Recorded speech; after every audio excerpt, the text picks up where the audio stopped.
Assalamualaikum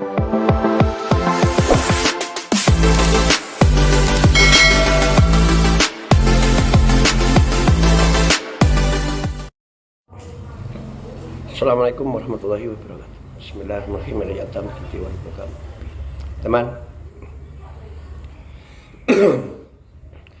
piye kabare sampean kabeh? Apik ya.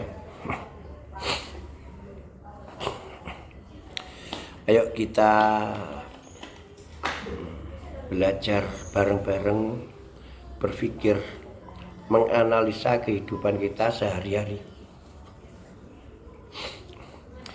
Coba kalau saya ya, wong bodoh bertanya, kalau kita punya pasangan istri, tentu seorang suami istri yang menjadi kepala rumah tangga adalah laki-laki. Dan bila pasangan kita atau istri kita suka berbohong, kemudian sering terpengaruh urusan luar dibawa masuk ke dalam rumah tangga, sehingga sering yang diikuti adalah yang dilihat, yang didengar, kemudian dimasukkan ke dalam rumah tangga kita, sehingga sering membohongi kita, sering bohong ke kita. Akhirnya apa? Yang lebih banyak dianut, yang lebih banyak ditiru, yang lebih banyak digugu adalah yang dilihat, yang didengar, yang dirasa. Sehingga omongan kita sebagai kepala rumah tangga itu enggak digubris. Pertanyaannya, apa perasaan kita semua? Ayo ya kita analisa. Tentunya jawabannya cuma satu, gelo. Kita gelo. Terus apa hukumnya kepada istri? Tentunya dosa besar. Ya. Karena istri harus saminah wa ta'ala kepada kepala rumah tangga. Kenapa saya katakan demikian? Jadi begini teman, saya menggambarkan lahir batin kita adalah pasangan suami istri. Batinia kita adalah kepala rumah tangga. Jasmani kita, terutama lesan kita adalah sosok istri kita atau perempuan kita. Makanya sering dikatakan kalau ada orang laki-laki yang banyak bicara itu pasti dikatakan lambe-lambe wedok. Lambe wedok teman-teman.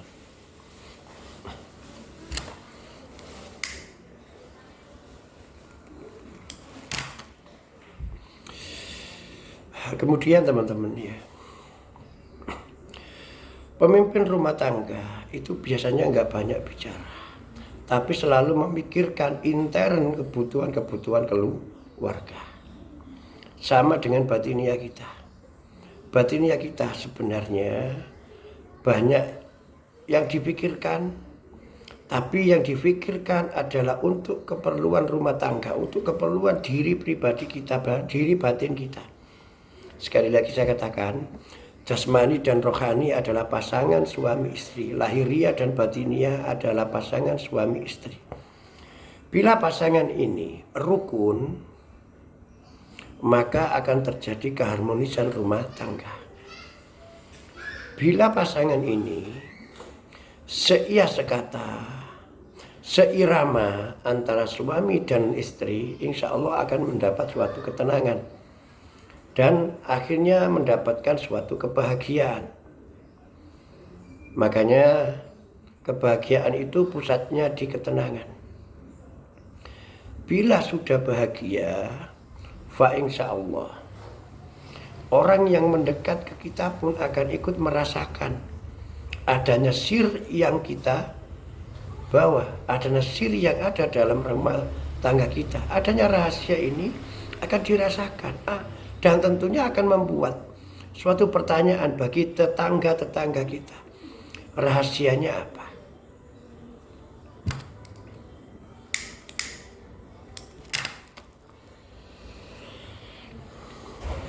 Saya mengatakan secara umum, hati nurani kita atau kolbu kita adalah kepala rumah tangga.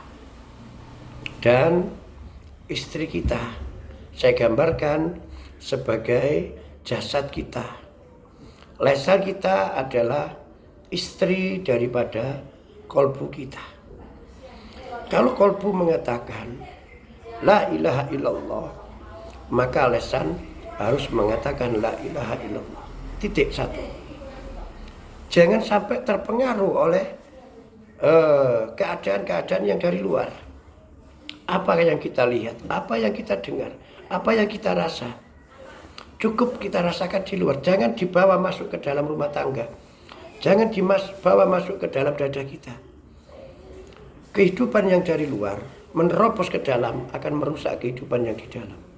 Tapi kalau kehidupan yang di dalam menerobos keluar, maka akan memberi suatu kehidupan yang nyaman, berkembang, dan harmonis.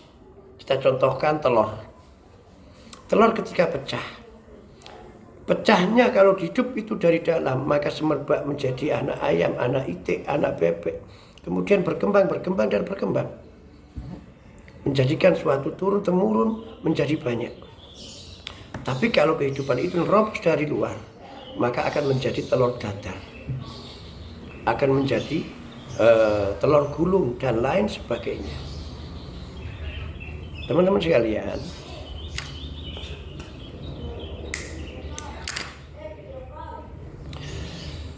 dalam kita mengucap Bismillahirrahmanirrahim, Allahu Akbar, lesan kita harus mengucap Bismillahirrahmanirrahim, Allahu Akbar, la ilaha illallah. Apa yang diucap kepala rumah tangga, itulah yang diucap oleh sang istri. Itulah yang disiarkan oleh istri. Jangan memasukkan kehidupan luar ke dalam. Akan tetapi teman-teman, pernah nggak kita menyadari hati kita menyebut Allah Maha Besar, tapi kebesaran Allah ini diucap oleh lesan. Kemudian lesan terpengaruh oleh mata, terpengaruh oleh telinga, sehingga pengaruh-pengaruh ini dimasukkan ke dalam dada. Mata melihat, mata memandang, kuping mendengar, memasukkan semuanya ke dalam, akan merusak kehidupan dalam. Seorang istri banyak komunikasi dengan tetangga, banyak komunikasi dengan dunia-dunia luar. Apa yang mereka lihat dimasukkan ke dalam rumah tangga kita, ke dalam rumah kita, sehingga mempengaruhi kehidupan yang asalnya adalah surga, asalnya ketenangan.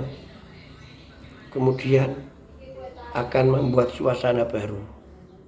Kemudian akan membuat hati gundah seorang suami. Akan membuat gundah, akan membuat gelisah hati nurani yang harusnya harus selalu tenang. Roh yang harus selalu tenang, akhirnya apa? Terpengaruh. Yang keyakinannya roh sejak dititipkan di dalam jasad, sejak dikuburkan di dalam jasad ini, tiada Tuhan selain Allah. Keyakinan hanya minta tolong kepada Allah.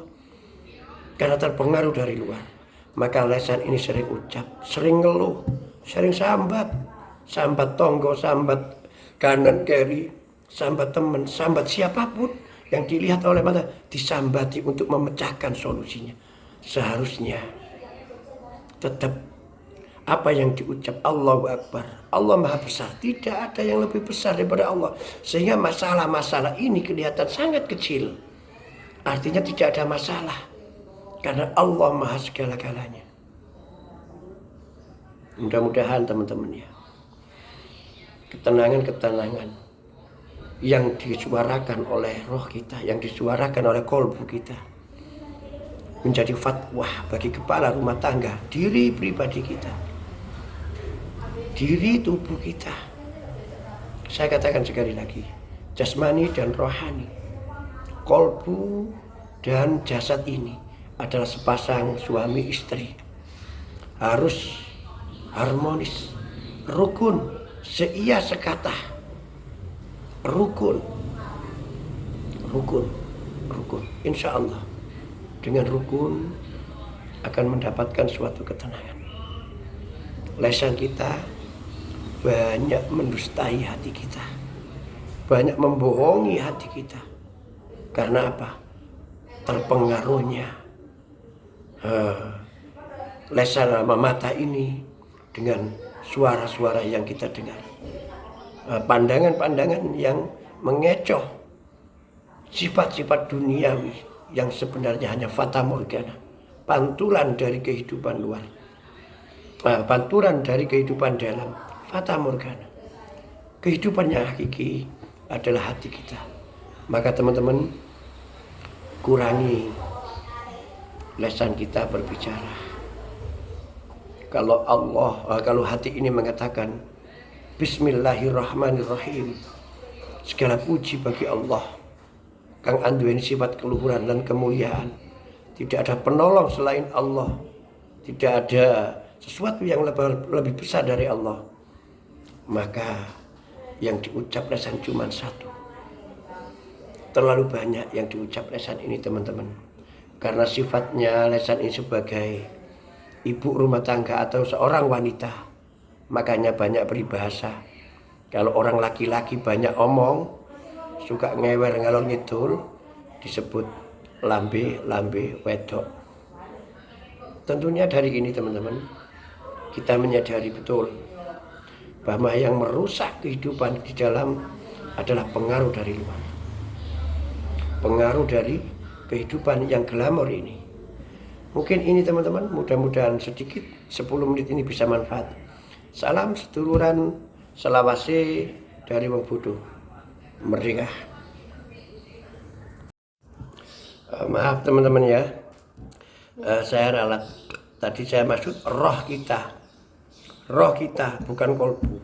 Tapi kolbu itu adalah rumah yang harus kita ciptakan, yang harus kita ciptakan sendiri, antara jasmani dan rohani, antara roh dan jasad ini.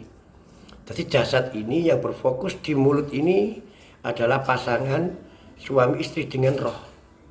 Ya, mulut adalah gambaran seorang perempuan selaku istri, roh kita adalah gambaran seorang laki-laki kepala rumah tangga.